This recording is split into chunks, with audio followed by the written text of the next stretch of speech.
Olá meu amigo, olá minha amiga, tudo bem? O nosso Chega Mais Perto de hoje tem uma mensagem muito especial para o seu coração. Como você já sabe, neste mês estamos fazendo meditações com base na doutrina bíblica do santuário. Hoje o tema é um Deus de detalhes e o nosso texto é Hebreus 9, versos de 1 a 7, mas eu vou ler apenas os versos a partir do verso 2 até o verso 5, que diz assim: Com efeito, foi preparado o tabernáculo, cuja parte anterior, onde estava o candeeiro, a mesa e a exposição dos pães, que se chama Santo Lugar. Por trás do segundo véu se encontrava o tabernáculo, que se chama o Santo dos Santos, o qual pertencia a um altar de ouro para o incenso e a arca da aliança totalmente coberta de ouro, na qual estava uma urna de ouro contendo maná, o bordão de Arão que floresceu e as tábuas da aliança.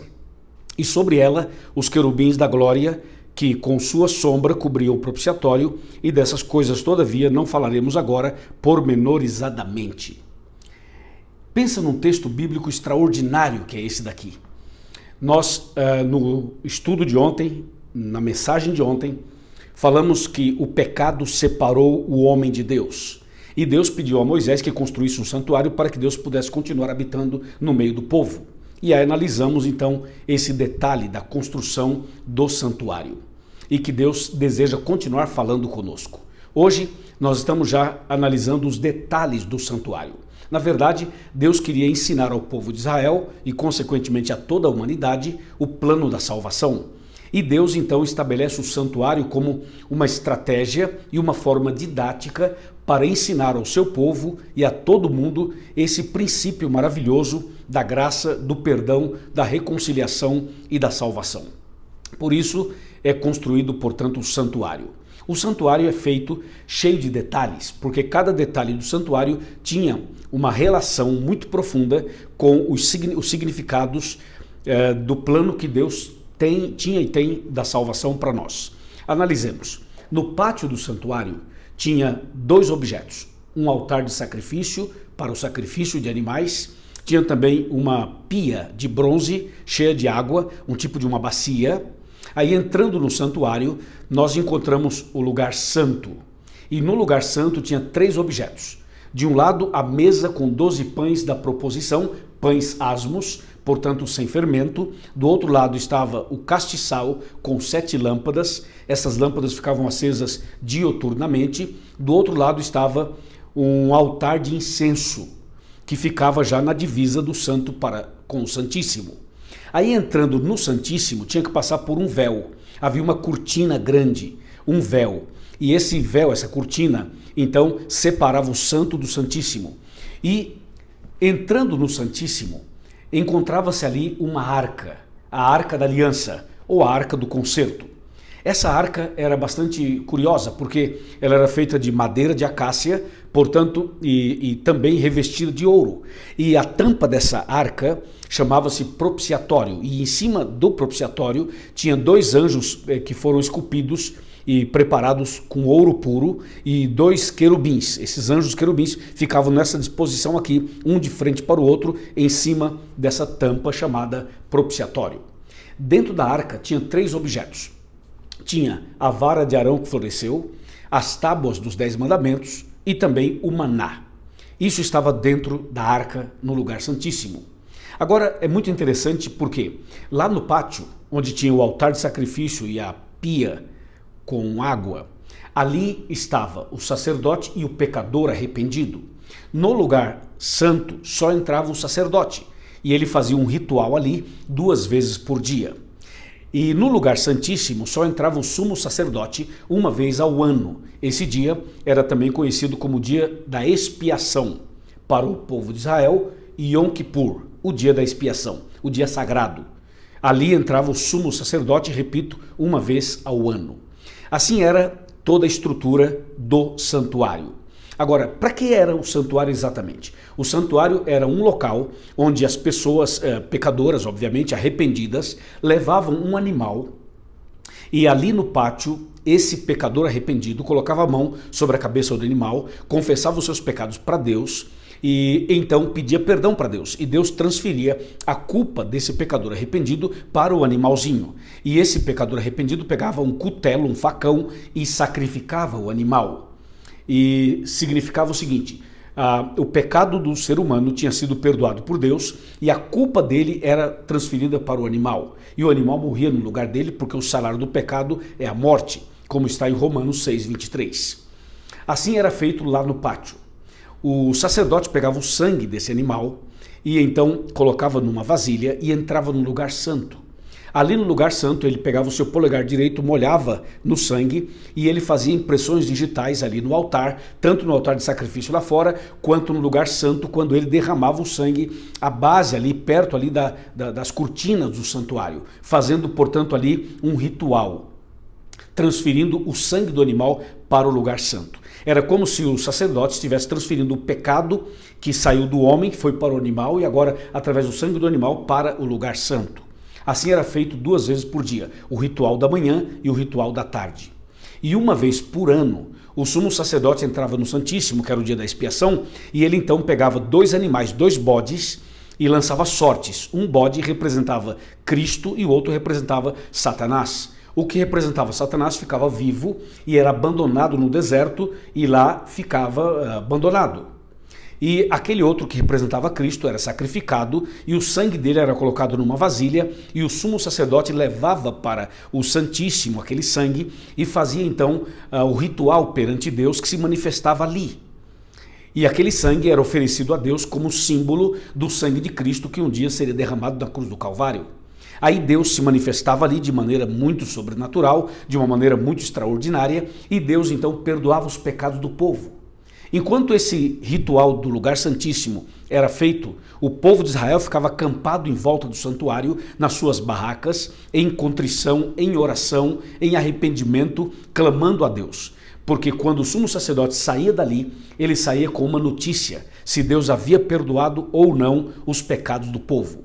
E quando o sumo sacerdote saía do Santíssimo e dizia para o povo: atenção, meu povo, Deus se manifestou e perdoou os nossos pecados, estamos perdoados. Aí o povo ficava feliz e fazia uma festa, uma comemoração, porque haviam sido perdoados.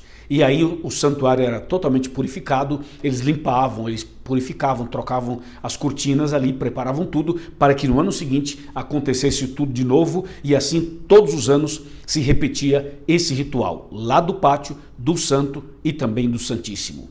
Veja que tudo isso é muito curioso, por isso que o tema de hoje é um Deus e detalhes. Você está vendo quantos detalhes no ritual do santuário? Pois é, isso tudo aconteceu durante muito tempo e só parou de acontecer quando Cristo morreu na cruz. No vídeo de amanhã e nos próximos vídeos, nós vamos entrar nos detalhes. Nós vamos saber o significado do altar de sacrifício, da pia com água, dos pães da proposição, do castiçal com 7 lâmpadas, do altar de incenso, depois da Arca da Aliança, depois do propiciatório. Vamos saber o significado das tábuas da lei, do maná, da vara de Arão, a manifestação de Deus. Tudo isso nós vamos saber a partir de amanhã nos próximos vídeos. Por isso, fique atento, acompanhe a gente, divulgue, fale para os seus amigos, porque nós vamos avançar profundamente nesses assuntos. Agora, hoje, é importante que você saiba que tudo isso que eu acabei de explicar era Deus dando ao povo um ensinamento sobre o que aconteceria em breve na cruz. Era como se fosse a cruz antes da cruz. Era a cruz no deserto, porque todo o ritual do santuário apontava para Cristo. Veja, o sacrifício era o sacrifício de Cristo, apontava para o sacrifício de Cristo. O cordeiro apontava para Cristo. O sacerdote apontava para Cristo. O sumo sacerdote apontava para Cristo. O sangue derramado simbolizava o sangue de Cristo. Você percebe? Tudo que havia no santuário apontava para Cristo. Fique tranquilo que nós vamos entrar em detalhes nos próximos vídeos. Mas tudo que havia naquele santuário apontava para Cristo. Portanto, quando Cristo veio e morreu na cruz, veja o que aconteceu. Abra sua Bíblia comigo em Mateus, no capítulo 27 de Mateus, e vamos ler aqui alguns versos interessantes. Especialmente, vamos para Mateus capítulo 27, os versos 50 e 51 dizem assim, atenção. E Jesus, clamando outra vez, com grande voz entregou o Espírito. E eis que o véu do santuário se rasgou em duas partes de alto a baixo, tremeu a terra e fenderam-se as rochas. Você percebeu que quando Cristo morreu na cruz, o véu do santuário se rasgou de alto a baixo, mostrando que o ritual do santuário estava terminando ali, que os cordeirinhos não seriam mais mortos nesse tipo de ritual, não seriam mais sacrificados. Quando Cristo morreu na cruz, ele então põe um ponto final no ritual do santuário, um ponto final no sacrifício de cordeiros, um ponto final em tudo aquilo que havia durante todo o Velho Testamento. E agora a salvação era exclusivamente em Cristo Jesus. Finalizando o tema de hoje para a gente entender direitinho. Antes de Cristo, as pessoas eram salvas pela graça, mediante a fé. Na fé, pela fé, no Cristo que viria, ok? Hoje, depois de Cristo, nós somos salvos pela graça da mesma maneira, pela fé da mesma maneira, só que no Cristo que já veio. Não sei se deu para você entender. Antes de Cristo, eles tinham que, pela graça, salvação pela graça, mas através da fé no Cristo que viria. Hoje nós somos salvos pela graça, mediante a fé no Cristo que já veio. Mas a salvação sempre foi pela graça, mediante a fé. Esse Deus de detalhes ama você e me ama. Apesar de sermos pecadores, apesar de sermos falhos, esse Deus maravilhoso ama você e ama a mim. Por isso, meu amigo e minha amiga, levanta a cabeça, confia no Senhor, ore a Deus, estude a Bíblia e saiba que Deus, esse Deus de detalhes, Ele está interessado nos detalhes da sua vida. Ele está interessado no seu bem-estar espiritual, familiar, matrimonial, físico, em todos os detalhes da sua vida. Mas acima de tudo, esse Deus de detalhes quer levar você para o céu. Prepare-se, breve Jesus voltará e quer levar você para o reino de Deus. Você quer ir para os céus? Você quer se entregar a Jesus hoje? Você aceita Jesus como seu Salvador? Você crê que Cristo é o Cordeiro de Deus que tira o pecado do mundo? Você aceita o sangue derramado na cruz por você? Você aceita Cristo agora definitivamente no seu coração? Se você aceita, diga: eu aceito, eu creio, eu quero, eu aceito. Levante a sua mão e diga comigo: eu aceito Jesus como meu Salvador pessoal. Eu aceito a Cristo como meu Redentor. Amém e amém. Meus parabéns, Deus seja louvado. Agora nós vamos orar, mas antes de orar, eu quero te convidar a ir a uma igreja adventista do sétimo dia. Procure uma igreja adventista, procure o pastor, procure os anciãos, fala que você foi convidado por mim, vai até lá, você vai ver a bênção de Deus na sua vida. Amém? Vamos orar. Senhor nosso Deus, obrigado pela mensagem de hoje. Abençoe esta mulher, este homem, esta família, este jovem. Senhor, derrama sobre nós o poder do Espírito Santo. Resgata-nos, salva-nos para o teu reino. E obrigado pelo sacrifício de Cristo na cruz do Calvário. Em nome de Jesus. Amém. Amém. Gostou? Se você gostou do vídeo, pega esse vídeo e manda para alguém, para os seus amigos, divulga essa mensagem. E por favor, curta o nosso vídeo dando o seu like. Ok? Se inscreva também em nosso canal agora mesmo e também faça os seus comentários. Combinado? Forte abraço e até o próximo vídeo com a graça do nosso Deus. Amém.